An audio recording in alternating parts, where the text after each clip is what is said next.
Okay, I'm no expert on automatic transmissions, but I know how they work. Back in March of this year, I posted a video of a split open torque converter to show how an automatic transmission works with no clutch, how oil pushes everything around an automatic transmission, how it has such smooth takeoffs. That's what a torque converter does. Well, this car has a torque converter too, or the transmission that it came off. I have that all still in one piece. But now I have the whole transmission disassembled so I can explain how it works. It has two different kinds of clutches inside. It has band clutches and wet clutches like motorcycle clutches. And it has a planetary gear system. That means the gears are always meshed. Depends which housing you clamp with a band like a brake and hold the housing, or which plate you push with a clutch like on a motorcycle clutch. That's how it selects its speeds. It never engages gears. That's why it's such a smooth feeling. You never hear a grind. All the gears are always engaged in a planetary gear system. So now I'll try to explain that. So first of all, you have the case or housing or body of the transmission, as you want to call it. Then the business end is the torque converter. That bolts to the flywheel of your car. So that's what the torque converter looks like in the normal position in a car, horizontal. Those are the bolts that go to the thin flywheel. The torque converter is full of oil, and it actually acts like the flywheel in the car that keeps all the parts moving around in your engine. Now, this is the front input side of your transmission. This is called your front torque converter seal, which seals around there. And if your transmission leaks oil, and the oil is coming out of the bell housing dripping underneath, that's likely the seal that needs changed. Unfortunately, you have to take your whole transmission off the car to do that. So this part is the first part you see inside the bell housing of your transmission, all bolted into that hole. This shaft is actually a stationary shaft, and it holds one of the sets of spinning cups in there stationary. There's what the opposite side looks like, and these little pads are part of a piston system. They move out this way by oil pressure behind them to actuate a clutch. I'll show you what I mean. This is the next part inside the transmission that goes onto here. Here we have a wet clutch, a metal friction disc,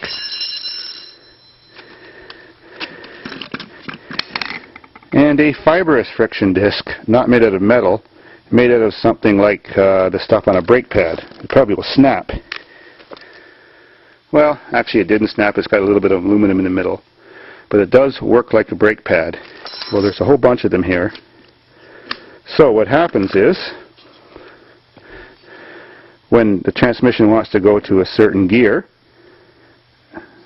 these aluminum pads, all three of them, move out just a little bit. And they push on this clutch, and they squeeze all the plates together. And that causes a certain part of this rotating part to engage. Now we have, in automatic transmission, clutches and brakes. They sort of work the same way. This is called a band brake. It goes around this smooth housing, and when it gets squeezed together, it stops that part from spinning, and it's got brake friction material on it too.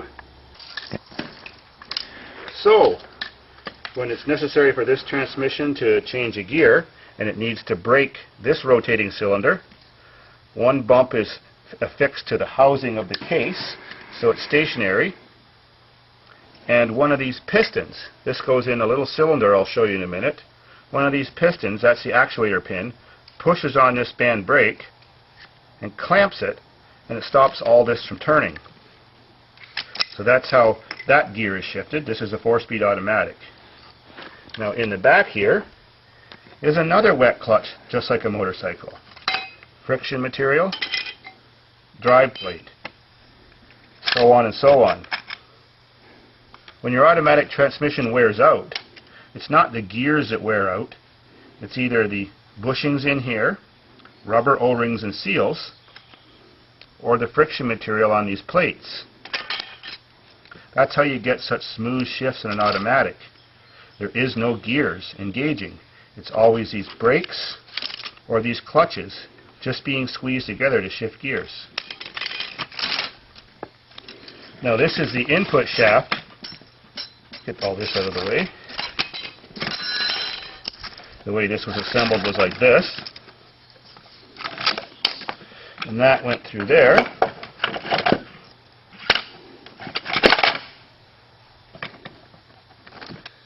So this is the input of your transmission.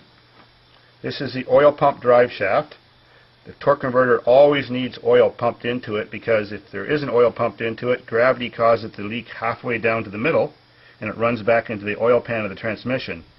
So as soon as you start your car up, it's rotating this shaft, pumping oil through the spaces around here to keep your torque converter always full of automatic transmission oil.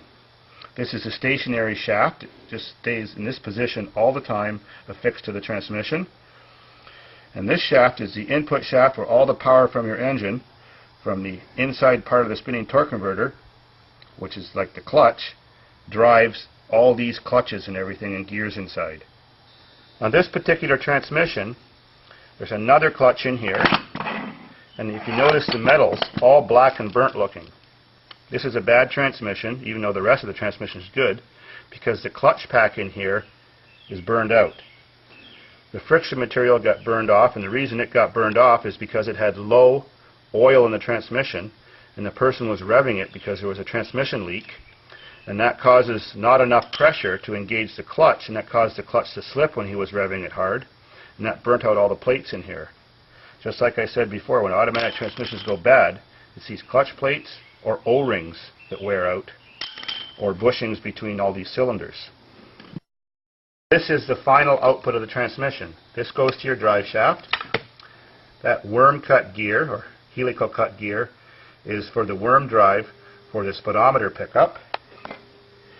Inside there is a little plastic gear that rides on those gears, and that's where you hook your speedometer cable to.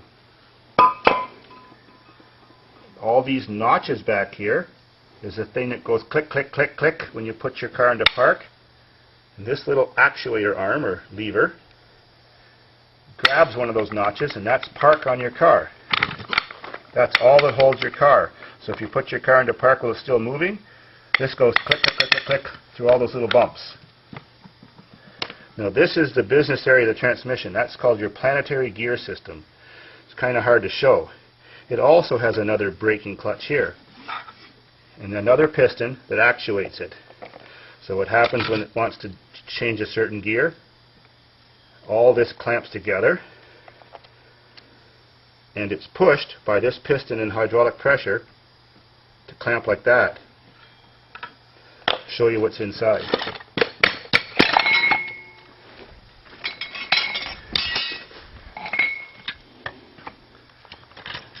That's your planetary gear system.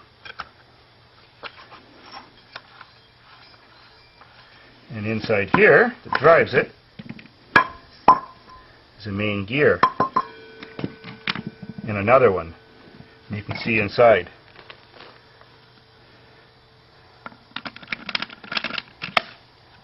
So by a combination of which housing you're turning, which housing you're clamping, and which one of those two sets of drive gears on the inside is spinning, gives you all your different speeds.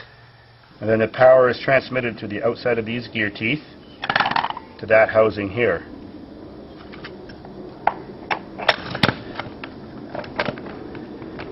And then it comes out the final drive. So these gears are always constantly engaged. That's why you never hear a grind or a clunk or a shift. It's just the bands and the clutches changing what combination these are spinning in, so that they'll send different speeds to the back of your transmission. Now the transmission is flipped over, and this little part here with the bumps on it, that's where your gear shifter in your car attaches when you change your gears. This little shaft here is your kickdown linkage. The whole part and assembly here is called a valve body. This is the brain of your automatic transmission. Inside all these bumps and stuff, there's just shiny metal rods which are valve pistons. There's one here, one here. You can see some of them in those holes a little bit. So when your transmission makes its decisions on what gear it wants to be in or what it's supposed to do, different pressures and different things move these different valves, kind of like an old-fashioned analog computer. The kick down is here. When you step on your gas hard, on your throttle, it moves this arm, which hits this piston, and it changes the range of when your gears shift in your transmission. But gears don't actually shift. It's those bands and clutches.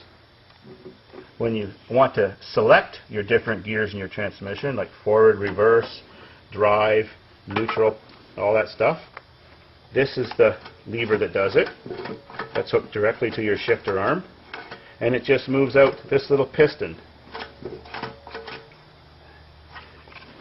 And it just sends oil to different places in here to put your transmission in the appropriate gear that you've selected.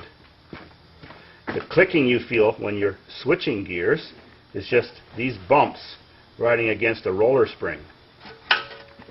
You're not actually shifting any gears.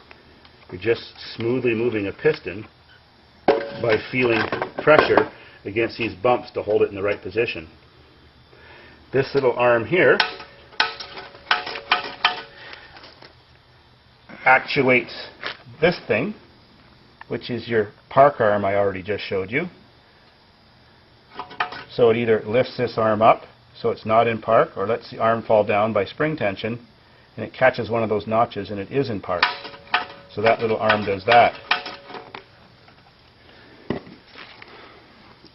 In between, of course, the valve body and the housing is just this gasket. Now, I explained that these pistons push on these brakes and clamp those collars and stuff. Well, the pistons go in these holes, and there's a cap on top. And I'll get in a minute.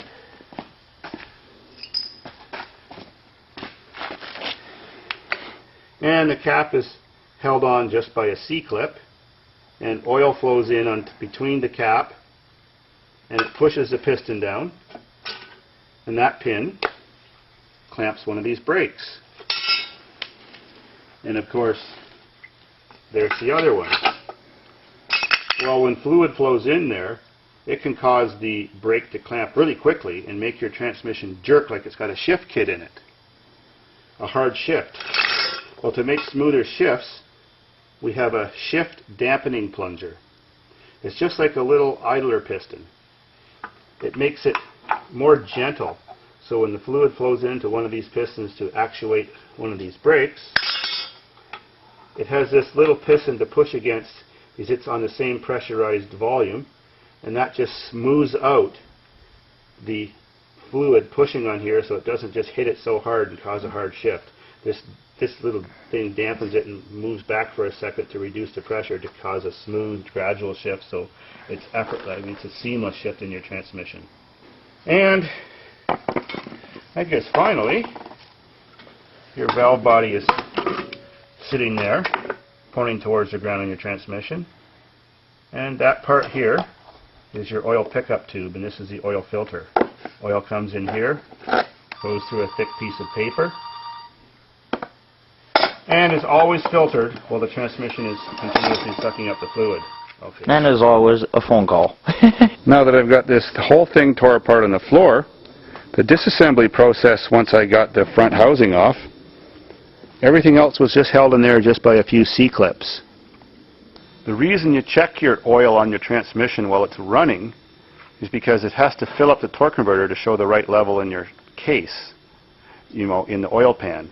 If you have your engine not running, then half of the oil from the torque converter runs into the transmission pan, and then the level goes up. Have a transmission in your car that's not working at all. Every gear you select, the car doesn't move. It acts like there's no transmission. Well, the first thing you want to check is the fluid level. If it still has fluid in it, check it once while it's running, and once while it's not running. If the level is the same, then the most common problem that's happened is the pump shaft. That is, this skinny shaft has broken, or the teeth have stripped off, so the transmission is not sucking up the oil. This is a common problem for mid-1990s Cavaliers and Sunbirds and stuff like that. If you're accelerating with your automatic transmission car, and you're stepping on the gas and the engine's revving up, but the car's slipping, the transmission's slipping, it's like not going as fast as you're accelerating, well, then some of these clutch plates are worn out, or these brake bands.